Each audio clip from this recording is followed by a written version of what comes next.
اعوذ باللہ من الشیطان الرجیم بسم اللہ الرحمن الرحیم۔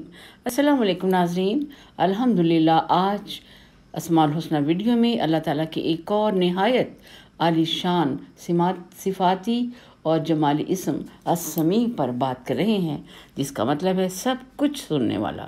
اس کی بنیادی حروف ہیں سین، میم اور عین۔ سماع یعنی کان کی وہ قوت جس سے آوازوں کو محسوس کیا جا سکے۔ ناظرین، قرآن پاک میں اللہ تعالیٰ کا یہ مبارک نام السمیع 45 بار آیا ہے، اور زیادہ تر سمیع العلیم اور سمیع البصیر کے طور پہ۔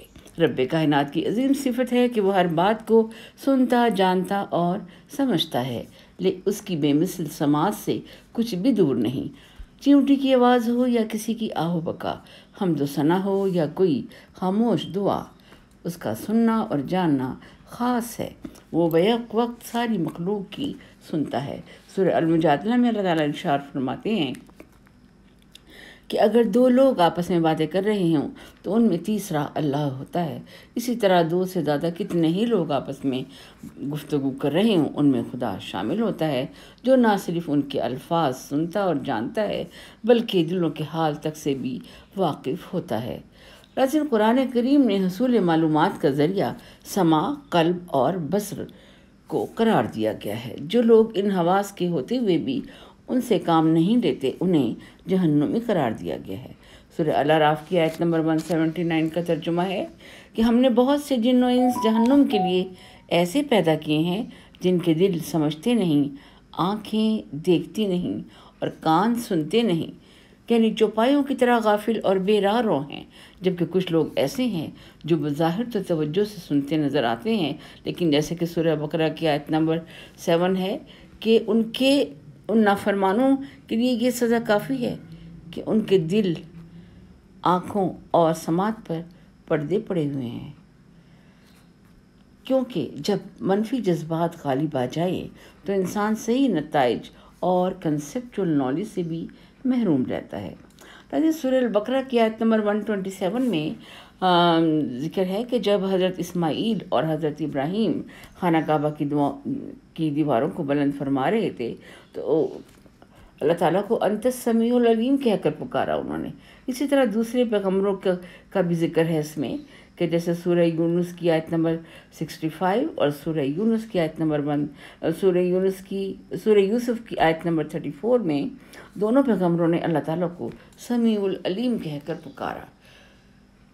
اور سورہ الانبیاء میں ہمارے حضرت محمد صلی اللہ علیہ وآلہ وسلم نے اس کی آیت نمبر 4 میں، جس کا ترجمہ یہ ہے کہ میرا رب زمین و آسمان کی ہر بات کو خوب جانتا ہے، بے شک وہ بہترین سننے والا اور بہترین جاننے والا ہے۔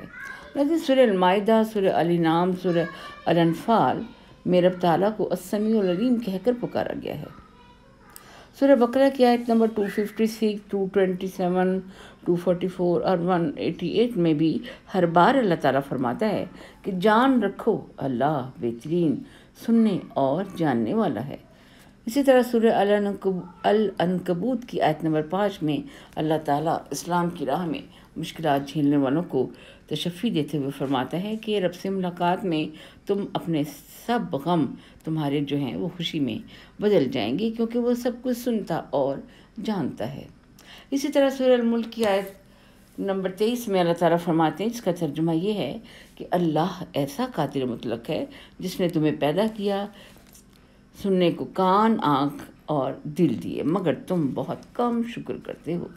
اسی طرح ناظرین، سورہ النحل کی آیت نمبر 78 اور سورہ مومنون کی آیت نمبر 78 کا ترجمہ یہ ہے کہ اللہ تعالیٰ نے تم کو اس حالت میں پیدا کیا کہ تم کچھ بھی نہیں جانتے تھے، اس نے تم کو کان، آنکھ اور دل دیے تاکہ تم شکر کرو۔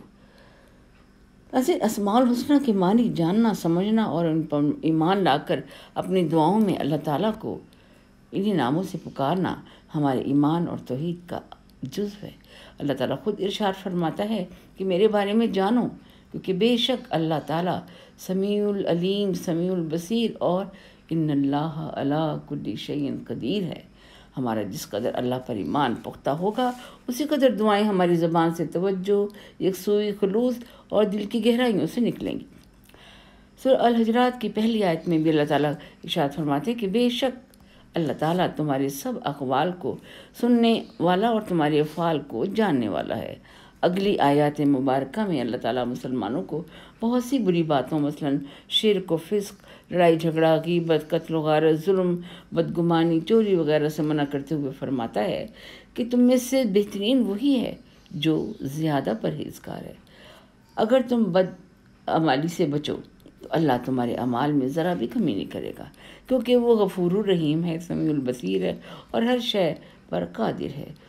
تو ناظرین، دعاؤں کی مقبولیت کے لیے ضروری ہے کہ انسان برے اعمال سے بچے، اور ہم جیسے کہ جانتے ہیں کہ دعا کبھی رد نہیں ہوتی، دعا ہمیشہ قبول ہوتی ہے۔ اس کے 3 طریقے ہیں، کیونکہ دعا مانگنا بھی ایک عبادت ہے۔ یا تو دعا فوراً قبول ہو جاتی ہے، یا پھر مناسب وقت پر اللہ تعالیٰ اپنی مصلحت کے مطابق اسے شرف قبولیت بخشتا ہے، یا پھر دعا جس مقصد کے لیے مانگی جائے اس کی جگہ کوئی اور نعمت عطا کر دی جاتی ہے، اور یا پھر آخرت میں اس کا اجر لکھ دیا جاتا ہے۔ ناظرین، جو شخص کہتے ہیں کہ جمعرات کے دن چاشت کی نماز کے بعد 500 یا کم از کم 150 بار یا سمیع پڑھے گا تو انشاءاللہ اس کی دعائیں ضرور قبول ہوں گی۔ اور اسی طرح سے جو شخص فجر کی سنتوں اور فجر کے فرضوں کے درمیان، یعنی سنتوں اور فرض کے درمیان 100 مرتبہ یا سمیع پڑھے گا، اللہ تعالیٰ اس کو انشاءاللہ نظر خاص سے نوازیں گے۔ ناظرین، اس ویڈیو کو بطور صدقہ جاریہ شیئر اور لائک کریں، اور ہمارے اس چینل کو سبسکرائب کریں۔ جزاک اللہ خیر۔ سلام علی المرسلین والحمد للہ رب العالمین۔